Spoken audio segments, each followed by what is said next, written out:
Okay, this is my mess of paint. I've already pulled one of these up, and I am getting ready to use this piece of roll of tape. Yep.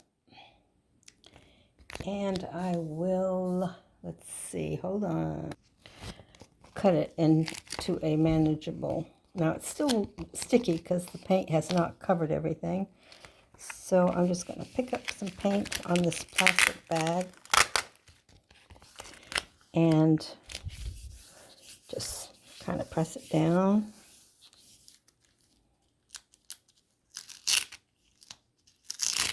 And of course it won't pick up any place where it's already covered with paint.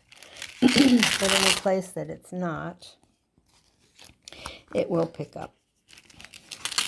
So any place that I feel my hand is sticky, I just keep on pulling it up.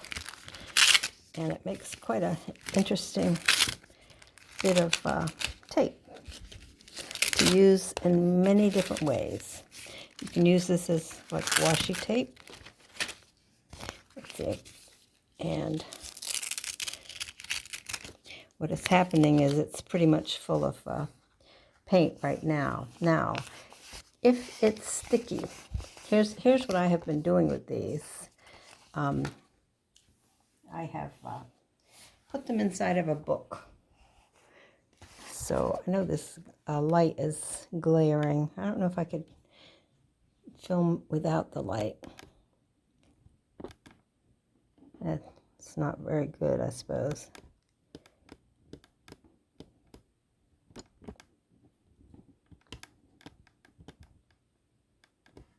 Oh yeah. Okay, let's try that. But anyway, what I've done is,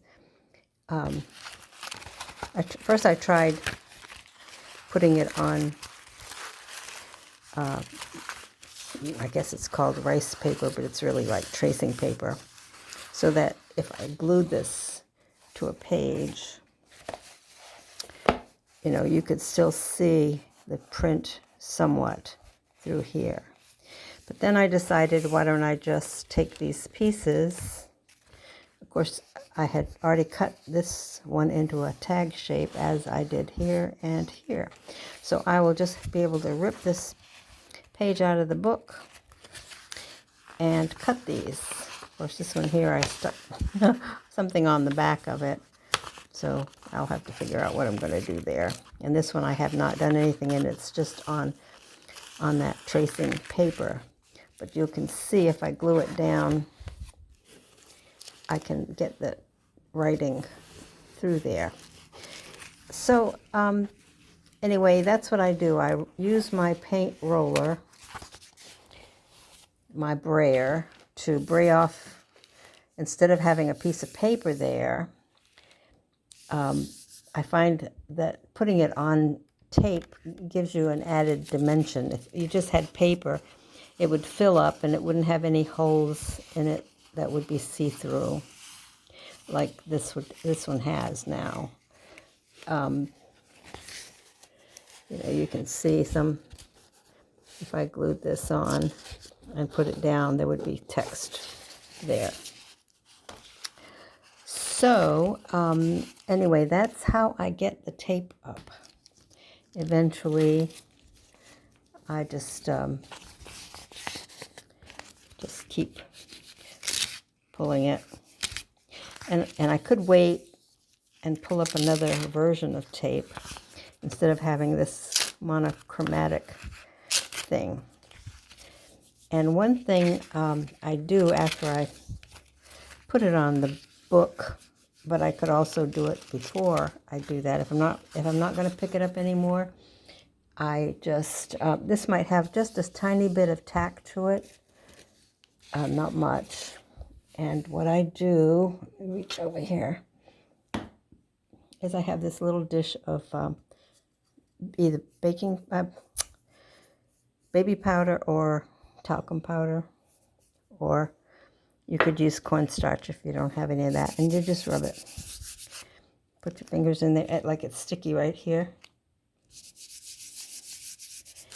And now here it's not sticky any longer. So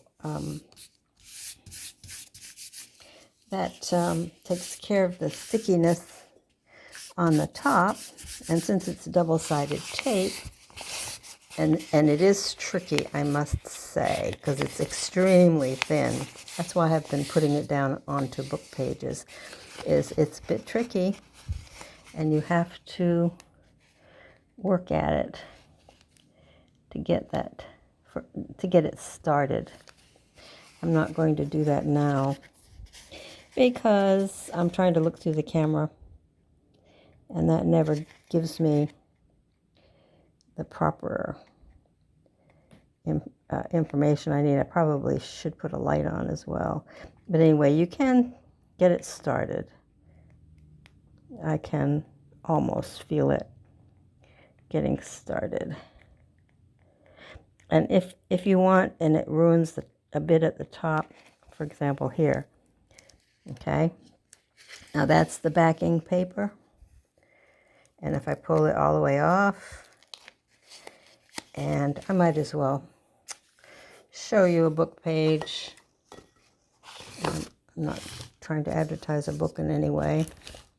It's just a book. But let me just show how I do that. Since I've got the tape sticky part, and it is quite sticky, I could just stick it right on here like that, and then pull my hand down to keep the wrinkles from happening.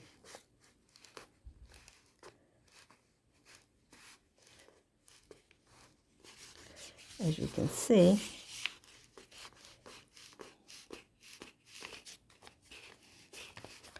there we go. And then it's quite useful at that point. And what I'm going to have to do is see if I can find my scissors. What did I do with them? Anyway, let me just stop there. I think I've got the scissors somewhere hidden. I just used them. Oh no, there they are. Hold on.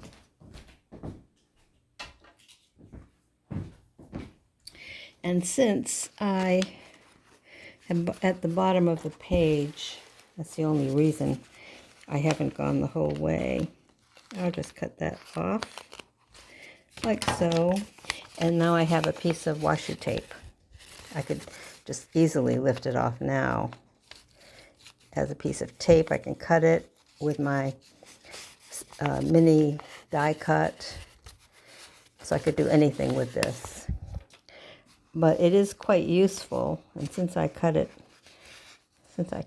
a little longer than the page end, but you can see how more interesting this is.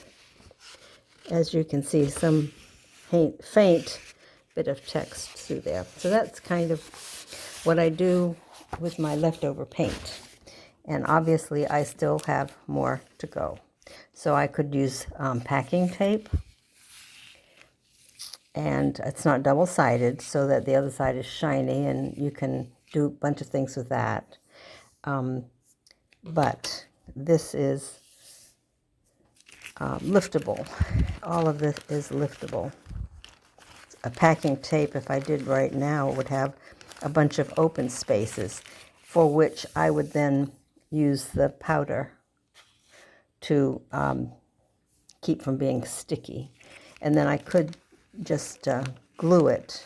I could glue it on the shiny side if it were packing tape, or I could turn it over and glue it on this side, shiny side up, and then if I didn't like the shiny, I could just cover it with a thin coating of matte medium. Okay, so this is by way of using tape and and using almost every speck of paint in your jelly printing.